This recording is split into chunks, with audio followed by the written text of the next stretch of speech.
You are now ready to begin Detroit. Remember, this is not just a story.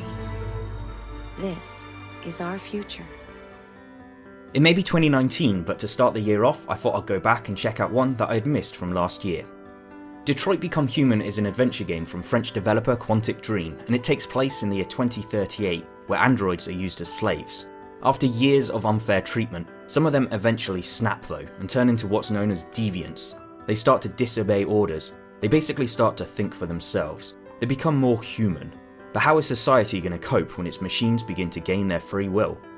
Detroit switches between the perspectives of 3 different androids to tell their stories during these turbulent times. It's thought-provoking, engaging, and a masterfully made experience.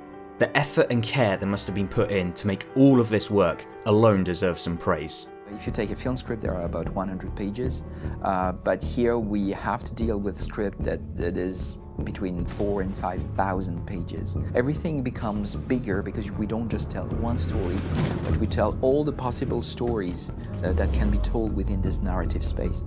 The bulk of the game is about interacting with the environment and pushing the story along, whether that means talking to someone, manipulating objects, exploring crime scenes, or using your AI technology to figure something out. The gameplay feels a lot more involved than there's ever been in a Quantic Dream title before, and it all just works. There's bigger choices to make, with time-critical decisions going on, that often result in the difference between your life and death, gripping you to the events that are going on the screen. You also have the ability to make your audience attach themselves to your characters, because the audience is in some sense responsible for what happens to the characters. It's incredible how good the writing is here, considering how many potential choices and endings there can be. Pacing's always top notch, and no matter what's being said or done, all of it flows naturally to create your own unique version of the story. It can be thought-provoking in a gritty, unclear, morally grey area sort of way. We will be the masters. It's typically sympathetic towards the androids, but that doesn't stop it from addressing some of the opposing issues that are going on, like the problem with machines taking over people's jobs, or sex robots replacing human relationships, creating an all-time low in the birth rate. But I find that the environments are where things really seem to come to life. Quantic Dream games often get compared to movies, and some of the shots and settings are perfectly cinematic, even by Hollywood standards.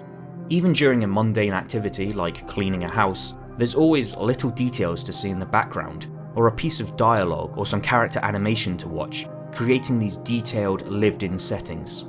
I do love the little touches of the sci-fi here and there that are handled subtly without needing to go too over the top. All of this technology feels realistic and believable, and it's probably stuff that we're likely to see anytime soon. But there is one thing that at first I did find a little odd, which was some of the voices of the androids. Considering how high-tech they are and how often they're made to look and act as closely to a human as possible, it's strange how many of them still manage to sound robotic. Here is your order number 847. That will be $63.99. Please confirm payment.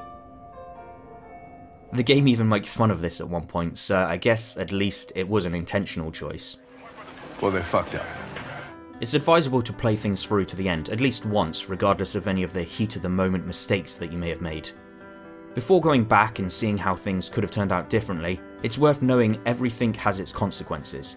Every relationship can open up new paths, so, thankfully, every chapter gets clearly mapped out for you in a neat little flowchart, showing all of the possibilities.